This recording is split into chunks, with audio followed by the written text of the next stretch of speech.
Hello and welcome to all of you joining us today for our latest webinar. It's titled eCommerce Briefing, Changing Consumer Behavior and Global Macro Trends. And I'm delighted to say that we are hosting today's webinar jointly with Loqate. Now, before we kick off, I'm going to quickly cover a few housekeeping rules. So today's webinar will last about 45 minutes, and this is inclusive of the Q&A session, which I'll help to facilitate if time permits. The webinar is being recorded and we'll be sharing the recording a few days after the live event. When you do receive the recording, feel free to revisit and share it with your colleagues. We also actively encourage any questions throughout the webinar. Please drop them into the question box on screen. I'm actively moderating and we'll try and answer as many questions as we can live on the call. Now, as we move to the next slide, I'm going to be covering the agenda. Today's webinar drills down into global consumer data and the story that tells us across various categories. Beyond just looking at the trends, we'll be asking the question, what can we learn? And that's with the aim of helping to provide you with the foundation to make decisions to help your business in whichever sector you find yourself in. So we've got lots of great content to cover, but before we get started, I'm just going to run a very quick entry poll.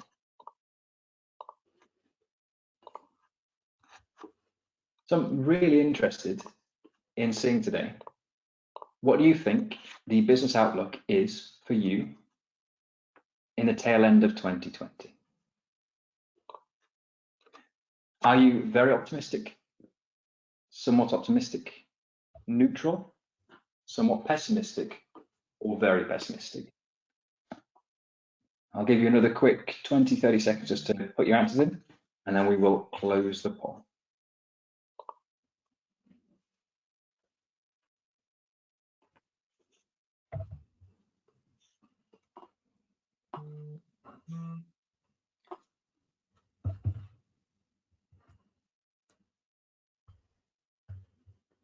Okay, so I can see that 70% of you have voted. I will close the poll in 5 seconds.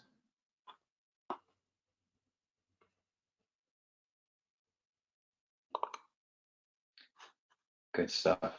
So very quickly, we have a really interesting breakdown here. So 38% of you are somewhat optimistic, and that is really great to hear.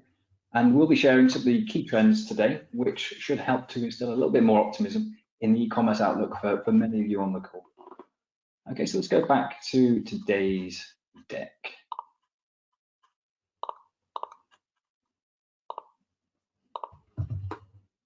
Okay, so I'm going to be introducing these speakers.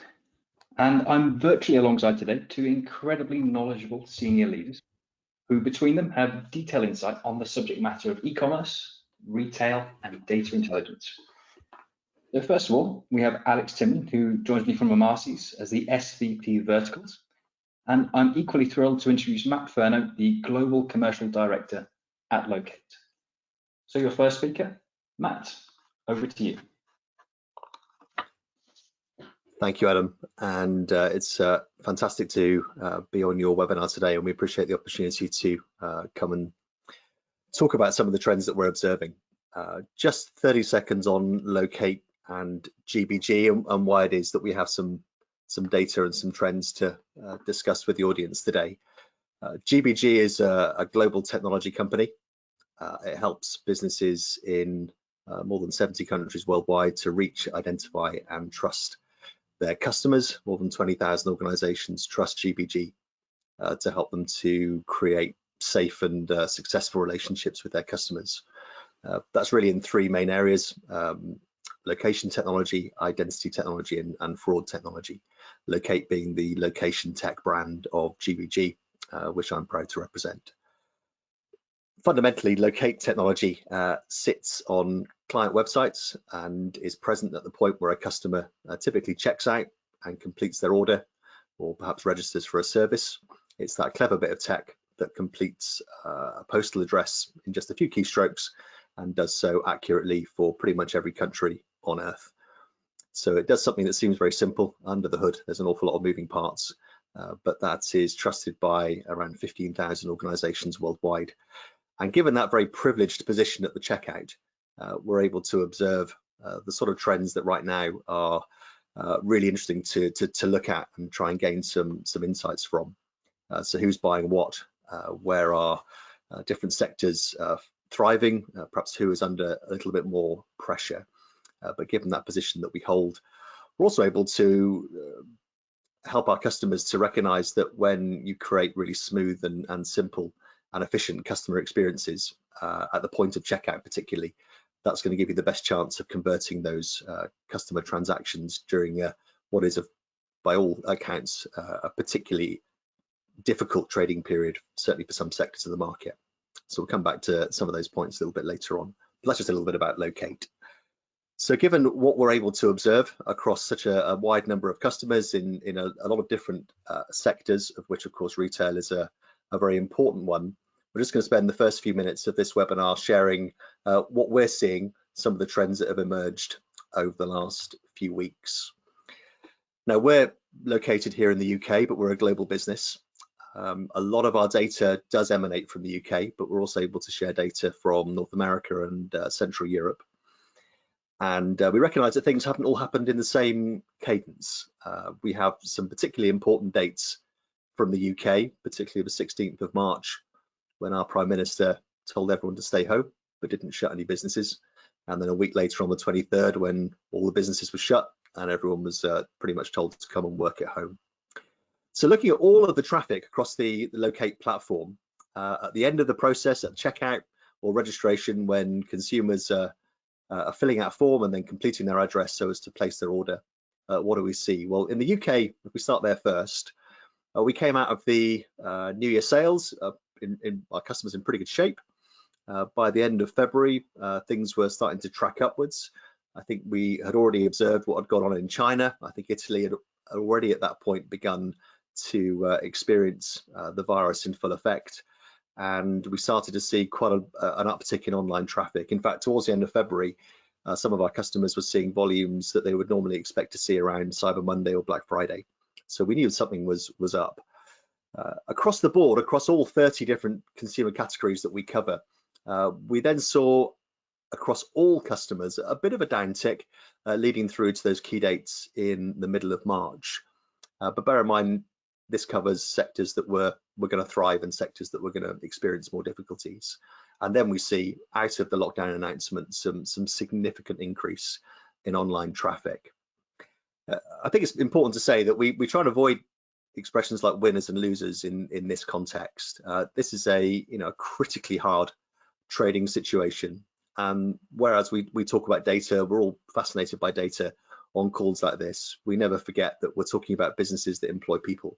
So where sectors are struggling, we see that our friends, our neighbours, our family members might be furloughed or made redundant or experiencing economic hardship. So we take no satisfaction in any of this other than observing. And as Adam said at the outset, what can we participate in the narrative to help organisations to do as best they can during these difficult trading conditions.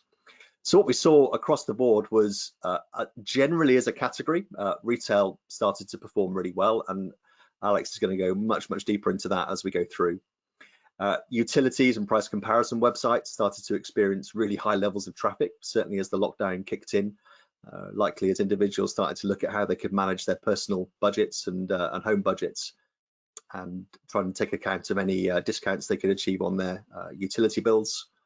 The charity sector, whilst we know that in some countries charities as a whole, as a sector, are concerned about their income streams. If you're in the UK or you've read the press, you might have read about Captain Tom, 99-year-old British former soldier who's been walking around his garden and raised something like £30 million sterling for the National Health Service. So some of those giving platforms have gone absolutely through the roof in terms of traffic.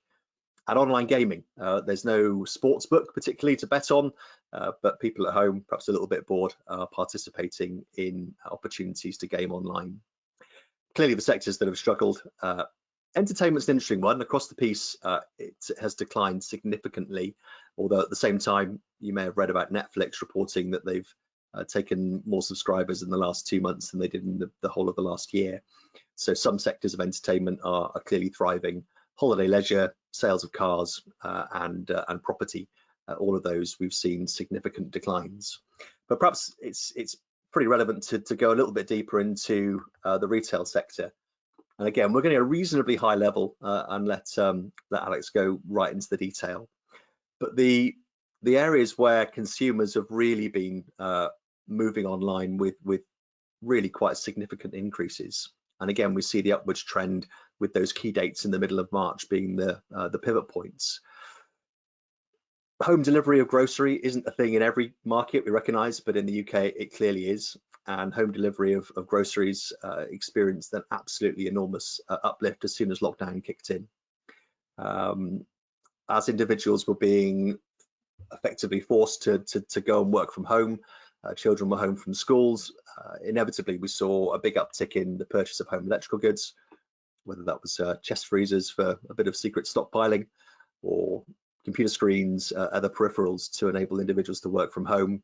If you've got young children, we had to entertain them, so we saw toy resellers really starting to experience some high growth. And of course the weather, particularly here in the UK, has been beautiful while we've been stuck at home, so people have been buying things for their home and garden, and sporting goods and other categories have done relatively well, at the expense of often what props up the retail e-commerce sector, that being online apparel, or ladies and men's and footwear, with the exception of sporting footwear.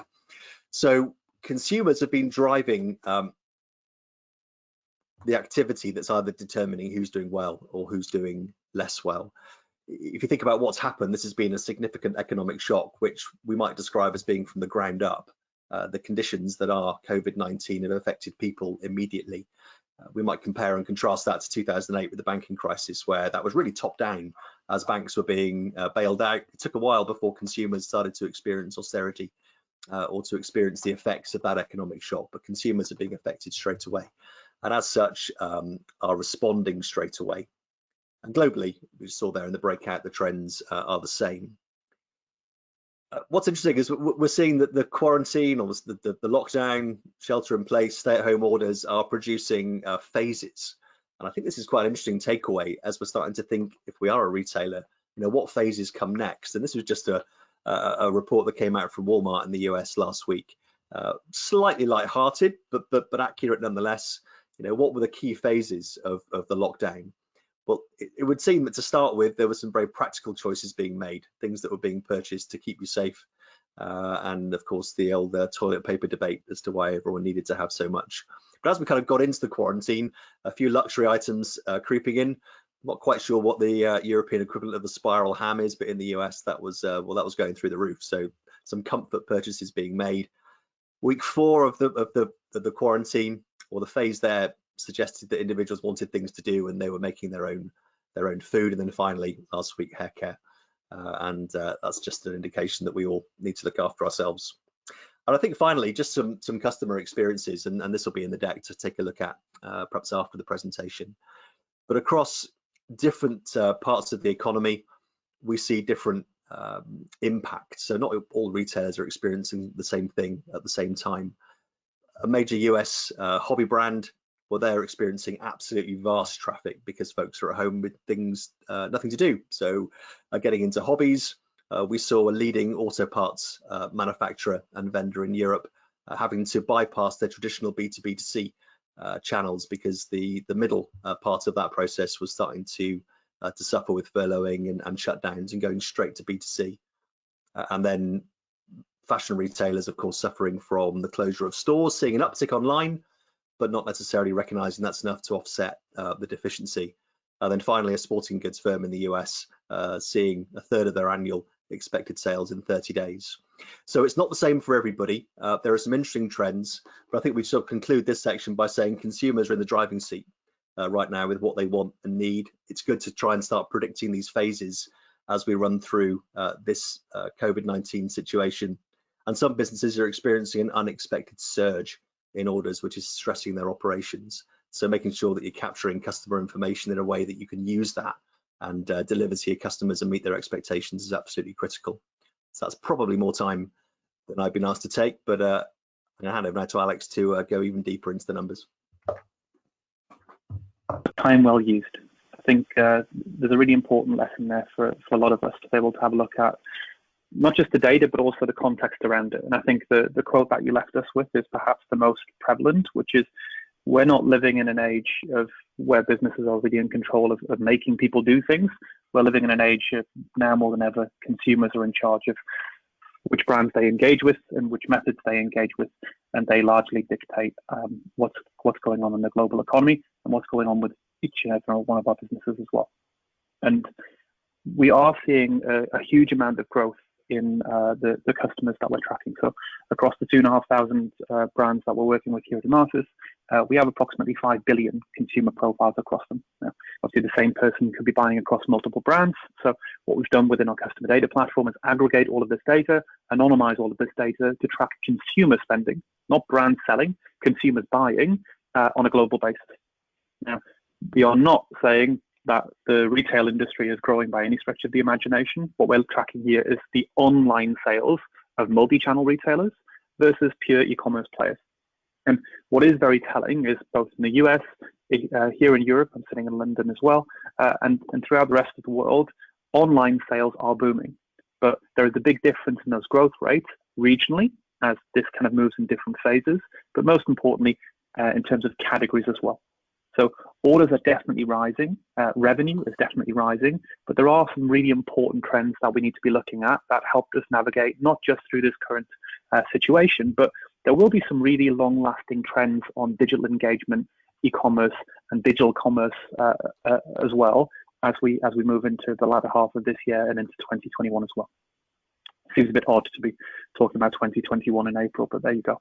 The first thing is, in addition to a rise in orders and a rise in sales, what we are seeing is actually increases in digital communications. There are more emails being sent, more emails being opened, more emails being clicked than any other time other than in Cyber Week 2019, which was a global record. So if you look at the American Thanksgiving period and the European Cyber Week phenomenon of 2019, it was absolutely huge in terms of sending volumes, but there were some kind of erosions in engagement. What we have seen is more people being housebound and more people being asked to stay at home is increases in sending volumes of brands pushing out communications to both inform their customers as well as to move product, but an increased level of receptiveness from those customers as well in terms of the types of communications they're engaging with. And that's not just for email. We are also seeing a rise in app traffic and also push communications to mobile apps as well, for people who've already got established app programs. Now, we are seeing it being a really tough time for app recruitment. So app downloads are down, but the time in app and also the push communication data as well is actually on the rise as well. So it's not just sales that are on the rise, it's digital engagement with consumers is on the rise as well. And that's, as we can see from that kind of timeline that Matt highlighted, in the UK and also in the US and Germany as well, there were some very, very critical milestones, and we're talking about huge leaps in web traffic and web engagement corresponding to those dates. So as and when the situation changes in certain countries, so North Carolina opens in the US this week. In Germany, stores with a smaller footprint are allowed to start trading again in the retail sector. And in the UK, we've been advised that the next 3 weeks is going to be a continuation of the lockdown. What we are seeing is both globally and regionally, there are some big political statements and big political initiatives that are actually really driving these consumer behaviors. So it's really important to pay attention to what's going on, but most importantly, pay attention to your own traffic that you see and benchmark against other people wherever possible to see how these trends are flowing with these big announcements. Because overwhelmingly, we are seeing each one of these announcements lead to a spike in digital engagement. But as and when there are announcements about things opening over the next couple of weeks as well, what we will be tracking is the rise in offline sales and also comparing, are these increasing digital trends going to hold true as we start seeing more people being able to leave their homes in more spaces. At Emarsys, we're also really fortunate to be a strategic partner with Facebook, and they had an amazing webinar a couple of weeks back where they were just sharing some data around what they're seeing across the Facebook network. And across Facebook's family of apps, what they are seeing in certain territories and almost exponential increases in WhatsApp, in Messenger, in Instagram, and in Facebook. So they're seeing in areas that are most affected the biggest increases in digital engagement, and they are seeing increases not just in terms of messaging, like Messenger and WhatsApp, but they're seeing almost exponential increases in video calling and live streaming as well, which is a really interesting trend, which we hope to track in the coming months as well. And what is most prevalent and perhaps most interesting about this is there are a lot of people who are going online and making a purchase for the very first time. And if we're looking at the types of people who are going online and the types of people who are actually engaging with social and digital channels, there's a really, really interesting mix of people where there's often a lot of focus on millennials and the millennial generation. But the fact that we're all sitting here on GoToWebinar, and I'm sure everyone on this call has had a Zoom call at some point in the last 3 or 4 weeks, that's a really, really telling sign. Because it isn't just happening to us, it's happening across generations. So for the very first time, we've got a very, very large increase in the digital population, and it's not just coming from a new generation coming in, it is coming from some established patterns of behavior within different generations, really shifting towards the digital realm, but not just shifting towards engagement and buying things, but it's switching towards engagement and viewing things and consuming content, which I think is going to be a really interesting and important trend for all of us to keep an eye on. And that's really brought home by some of the examples of businesses that are in fortunate sectors that are doing quite well and are moving and capitalizing on these types of trends to be able to really pivot and lean into what is effectively an enforced digital transformation. And if you look at some of the cosmetics brands, we're fortunate enough to work with a large number of cosmetics brands, but also for luxury retailers and department stores like Harvey Nichols as well. They're all embracing similar kind of techniques. And one of these techniques is to utilize the expertise and the hands-on service they used to providing in stores virtually. So we're seeing a rise of augmented reality, but also people hacking augmented reality, like Mecca Cosmetics in Australia, where they literally just made sure that everyone with an iPhone was available to make FaceTime calls. It's a really, really simple thing to do, to say, if I have experts that have an opinion or a service to provide and I can't do that in person, what can I do to make sure that that's digitally enabled, knowing that there's an upward trend of people being more comfortable with video and video calling.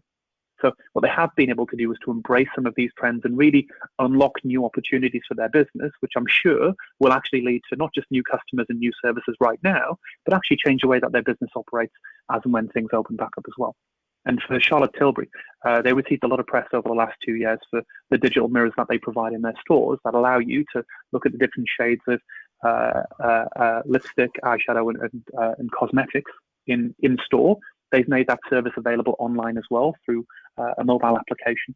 So we are seeing cosmetics being up by 50% in Europe. It's up even higher in Southeast Asia in terms of online sales. This isn't replacing the huge gap in offline sales. It's offline sales of cosmetics are by far and away the biggest driver in that industry. But this shift towards digital and this shift towards online will be a really, really telling change on consumer behavior. And it'll be very important to see how this translates into engagement in other verticals as things progress as well. I think Matt had a few comments and a few kind of course you can. Yeah, sorry, just on the last slide, we talked about Charlotte Tilbury. Just one of our observations in discussions with our customers are those that have had to, if they've got high street presence, obviously have had to shutter that, and even ones that have not been able to continue their online operations. We're just seeing some really good examples of where brands are maintaining the relationship with customers through social, keeping a web presence, keeping the conversation going, keeping that personalization going, even if there's no transactions.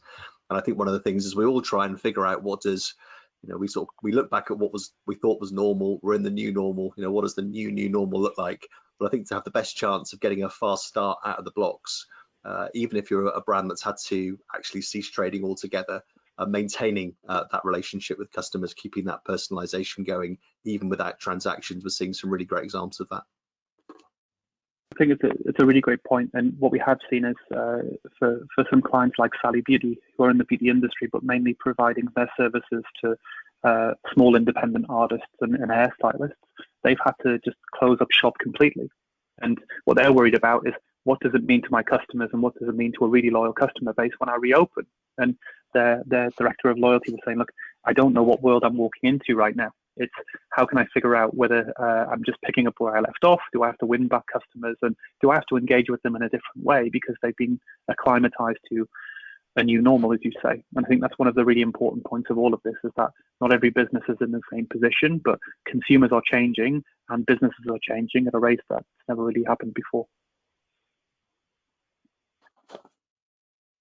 I think as we move on to the next slide, I think one of the key things as well for different sectors is mid-market fashion's being massively under pressure. I think if we look at the overall timeline, this dip here doesn't look huge, but this is just of online orders. When we take into account offline orders as well, which for a lot of businesses are accounting for, in the case of Oasis, who recently had to file for administration, 70% of their revenue happens offline in physical stores, and those stores are just not trading. So what we did see was a big spike and a big rebound in mid-market fashion over the Easter period. Why? Absolutely no idea. Can't actually figure out why people were buying a lot more fashion since that period, but it did coincide with a big uptick that's hopefully going to help a lot of retailers get that additional cash flow to keep trading. But what we are seeing is that for a lot of these mid-market fashion retailers, the amount of money that they're losing from their physical store trade just simply cannot be replicated in 2 or 3 months from their online, even if it is in slight growth.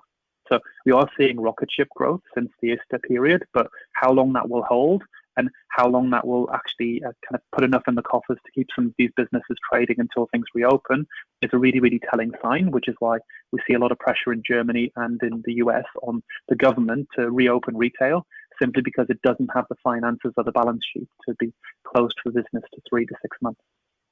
And if we go into some of the areas that are in absolute growth, then what we have seen in Italy is that while it's been one of the countries most affected by COVID-19, their luxury sector has actually seen a huge boom in online sales, and we've actually seen Italy's growth in terms of e-commerce be phenomenally strong. It's there's always some stories that are really difficult to deal with, and the human element of what's going on is by far and away the most important to bear in mind. But there are really industries that have been hard hit, and there are other industries that are seeing a boom. This is also representative of the types of customers are buying and how those types of customers are being affected. And for people who are making luxury purchases, they tend to be in jobs that are less likely to be furloughed and less likely to be experiencing problems for now. But sooner or later, the longer that this goes on, the bigger effect it's going to have on almost every sector of the economy.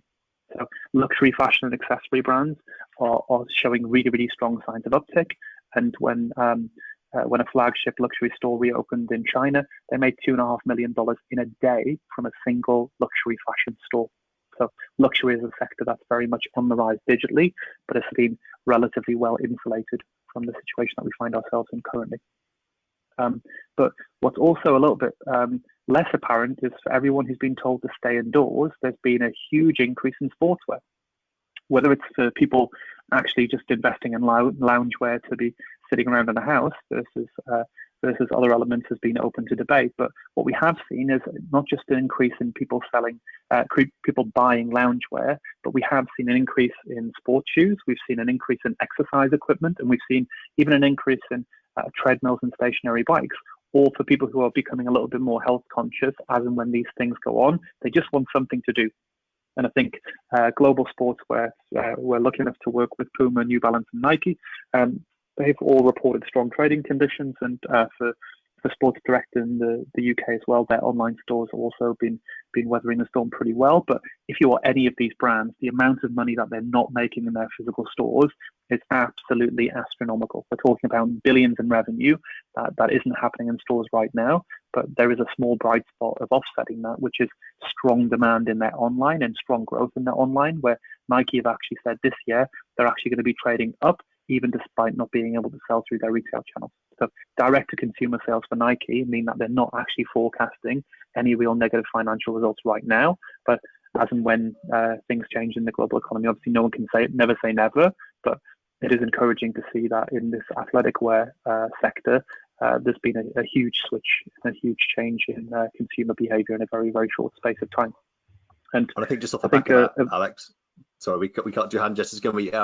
Interesting piece in the FT 2 days ago, again about Nike. that they've announced that I think around 80% of their stores in China have now reopened. So they're almost back up to full kind of high street trading capacity in China, which just gives us a little glimpse, I think, into the future. We might come back to that as to what does a market look like that's gone through this cycle and has in some shape or form come out the other end. And I think the example of Nike is hopefully a possible piece of good news, that there could be a bit of positivity on the horizon for the high street that can reopen, that we're seeing such a large brand sort of getting back up to speed relatively quickly. I think it's a really important point, and I think it's a fantastic observation. Thanks for sharing that. I think it's true of a lot of brands that are already in the ascendancy. I think the rise in sportswear is probably not going to be equally good for everyone. If you're just trying to get into the sportswear game and just shipping it and your brand isn't already established, it's probably going to be a lot more difficult than for those that are actually already well established and already have big communities. And one of the things that we have seen from some of these brands that are in growth, so Nike is a great example, is they have a huge social community, they have a huge brand, but they also have sponsorship and also owned properties in almost every sporting category. So whether it's their running app or whether it's Nike Fuel for body counting or whether it's the activewear brands as well, everything's all linked together to an existing community.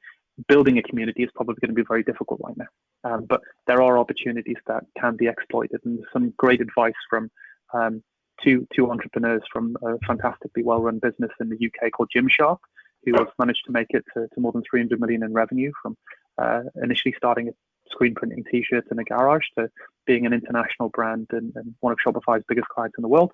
There's a fantastic quote about what they've been able to do to get themselves to be one of the most trafficked brands on Instagram in this sports apparel wear, and what they've been able to do to capitalize on this growth, not just in the UK, but the US growth has been really encouraging as well. Their CMO and their chief brand officer, pictured here, their chief brand officer openly said, look, for myself and Ben Francis, we aren't genius marketers. We're just good listeners. We listen to our audience and we act on what they think, on what we think they want. That's pretty much it. And I think it's back to Matt's point at the beginning that consumers are largely dictating a lot of these trends. So it's about how do we spot and analyze the trends that your brand can more quickly lean into and also capitalize upon, rather than trying to artificially create any trends for yourself and kind of force the issue upon a customer. It's about now more than ever listening to customer data and listening to signals to figure out what are the opportunities for you and what are the opportunities for your business as you move forward as well, which I think it's a great quote and a great observation. And just as we start to tie things up, one of the other things that we're looking at here in this really difficult to understand graphic, which I apologize for already, is the colors that are represented here. The darker the color represents the more brands that people are buying from internationally. So where we have a very dark blue color, it means that there's a greater proportion of international brands selling to consumers in those territories. Where you see a lighter color, it means people are more reliant upon domestic brands. Why this is really important is there are a lot of brands that are joining this call that are international and they are selling cross-border in 5, 6, 7, or 10 different geographies. One of the biggest trends that we've been able to help work with across our clients is which countries are open for business and how is that affecting online sales as well as offline sales. So what we are looking at really closely is trends in Germany, trends in the US as things start reopening, but also trends in Australia and New Zealand have been really, really erratic as well, because the government's been controlling the types of products that people can actually buy and the types of products that brands can sell to manage their capacity, because everything needs to be imported. And those are the types of decisions that are made by companies and made by governments and made by brands that are really, really difficult to track, but are really, really important to keep a pulse on to say, if you are trading in 5 markets that are proportionally responsible for your revenue, our instinct is to pay a great amount of attention to those brands. But for some of our clients, we've seen an uptick in countries like Sweden, where they weren't potentially paying a huge amount of attention before. But Sweden's one of the few countries that hasn't had a great amount of negative press domestically around COVID-19 and has remained largely open for business and kind of responsible in their policies of recommending social distancing but not enforcing it. And it's actually led to an increase in e-commerce activity for a number of fast fashion brands and sportswear brands to online customers in Sweden. So these things are very, very difficult, if not nigh on impossible, to forecast and predict. So it's really about being agile in your decision making, to look at your overall trading environment, not just the domestic policy making the decisions, but where your customers are and how your customers are behaving can help us find and hopefully act upon some new opportunities in the coming months as well. And just as we move on to the last kind of slide, one of the things we're doing here at Emarsys as well is across our clients, we're fortunate to track tens of millions of products in terms of their availability, and in terms of their price, and in terms of their sell-through rates. And we're launching on the CC Insights website, that's ccinsights.org, a new visualization from next week that's going to show us a little bit more about the products that are in the ascendancy, so products that are accelerating in terms of year-on-year growth, but also products that are decelerating. And I think it just echoes what Matt said at the beginning about categories that are in growth, is what we are seeing slowing down right now is exercise equipment. So yoga mats, Swiss balls, stationary bikes and treadmills, year on year, have been going great guns. But that's now starting to taper off as reality is setting in, and certain things are potentially going back open to business, and things are switching to a little bit more lighthearted in nature. The weather's also changing. So I appreciate a lot of these products would have been sold anyway, but they wouldn't necessarily have been sold online. So what we're looking at here is a year-on-year increase in 268% in barbecues, and 305% in hammocks, and 227% in lawnmowers. And these are being sold in orders of more than 10,000 units a day. So very, very high volumes of products that would traditionally be bought potentially in stores, in DIY centers, or in specialist stores are now being bought online. And it's also hopefully a positive sign of consumer sentiment, where people aren't buying dried goods and things are battening down the hatches to say how do we weather a recession, but they're buying things for friends and family and to be able to keep themselves entertained, make best use of their back gardens, and hopefully make the best use of both the British weather and the American weather as it holds. And then if we just move on to the next piece, then I think we're ready for wrap-ups, and I think maybe a brief exit poll as well. Thanks, Alex. Thanks, Matt. All right, sounds good. So let's jump into the exit poll. And this one is a little bit more tactical, and we're looking to ask you, which channels are you using to stay in touch with your customers? Is it your website, your phone, or rather phone-based channels such as SMS and push, email, direct mail, or social media? And this is a multiple choice, multiple options question. So again, I expect many of you out there will be communicating across various channels at this time, as with any other time. So I can see the responses are coming in. We're just coming up for 50% of you having submitted your answers. I'll give you another 10 seconds just to wrap up the responses before I share the results.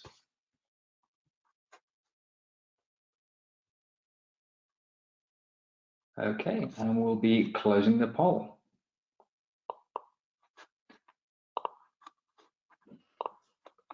So as you can see, it looks like many of you are using email, which also corresponds to the earlier data visualization that Alex showed earlier, with the higher numbers of emails being sent, as well as the number of email engagements you're likely receiving. So that's no surprise there. It's also interesting to see the amount of activity that's happening on social media. And again, I think that's primarily because we're seeing, because of some of the stats that we've seen from Facebook, that engagements and actual sort of activity on social media platforms is also increasing. So really interesting results there, and thank you very much for sharing. Just a quick one on that as well, Adam. I think one of the points that you raised as well is really interesting, which is when we're talking about social media, there's a difference between organic and brand activity and paid activity. And what we are seeing is that ad revenue for Facebook and Google is falling. A lot of brands are spending a lot less money on ads right now, given the uncertainty in the economic climate and how ad spend is driven largely by consumer packaged goods and retail. They're often the biggest spenders, followed by travel. That money's kind of dried up a little bit right now in advertising, but we are seeing a social engagement higher than ever before. And similarly for direct mail and SMS, the more expensive channels on a kind of cost per thousand basis, those are ones where people are being a bit more careful about their spending decision. what would be very interesting is, because trading's so high and because people are at home and are likely to be so in some markets for an extended period of time, what knock-on impact and what knock-on effect will that have on channel mix and attribution is going to be a really, really interesting thing for people to look at, because we are seeing a lot of orders and a lot of sales without spending on direct mail, SMS, and ads. But does that mean that those channels aren't effective, or is that just really a sign of the trading environment? I definitely think it's a sign of the trading environment, but I think a lot of brands are going to be making some really tough decisions as to when to turn back on those channels and when to turn back on the tap in terms of ad revenue, in terms of how they fuel their customer engagement strategies to really drive business value. Some great points there, Alex, and thank you for adding that extra flavour to that. I think, you know, the context behind the numbers is always really important, and that's obviously what we've tried to do throughout this presentation for those of you watching. So looking at the time, I think we've got a bit of time for maybe a couple of questions before we run through the key takeaways and next steps. So what I'm going to do is I'm going to fire the question to you, Alex, and then if you'd like to obviously provide some insight and then pass the ball over to Matt to add his flavour as well. The first question that's come through from Dimitri is, are there any predictions on how durable the consumer behavioural changes will be? Only from foolish people, I would say. I think that making predictions in the current climate is a very, very risky game. And as you alluded to at the beginning of the call, I've been in this game a long time. There is a little bit of grey in my beard, but how people are reacting and what people are buying and how consumer confidence is being affected by this situation is so difficult to even keep track of, never mind predict. So I think I am more seriously expecting some long-lasting changes in the digital habits of people. So how they consume information and how they engage with brands, I do think is going to be fundamentally changed by the period that we're going through. How long that lasts, what the long-term implications are, and how people should actually adapt their strategy behind it. It's only realistically been 3 weeks worth of really meaningful data, and the world has not yet returned from this new normal to a new normal, as Matt put it. So I think it's I'd be very, very reticent to make any predictions, but I'm definitely going to say something's going to change. I just don't know what, which is the worst possible fluffy answer to a very serious question.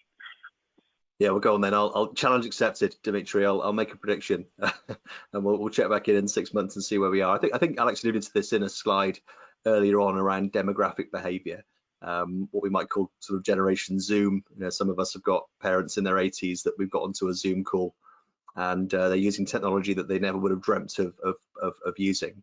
So my prediction is that the kind of the total addressable online market obviously is expanding enormously during these different times, but I think when it starts to contract back again with the opening of a large proportion of the high street presence, although not all, I think that addressable online market will be bigger than it was when we came in.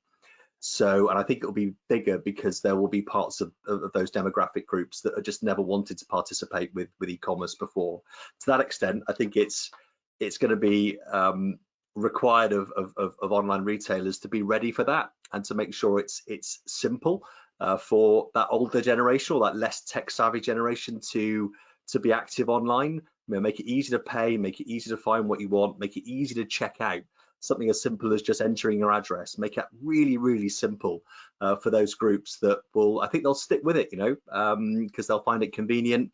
And maybe for a year or more, there might be part of that demographic which simply don't want to be going out and still practicing social distancing, either because of particular health concerns or just worries. So that's my prediction. I think the online cohort that we can go to and we can serve is going to be much bigger, but we've got to make it easy for them.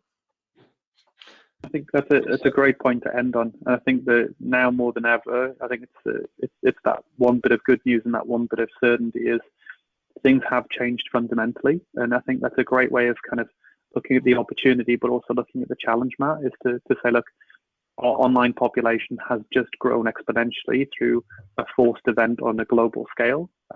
How brands respond to this is going to be increasingly about how they look at those consumer trends and how they adapt to them, just to make sure that they're linking what their customers are looking for with what their business is looking for and adapting their marketing strategies accordingly.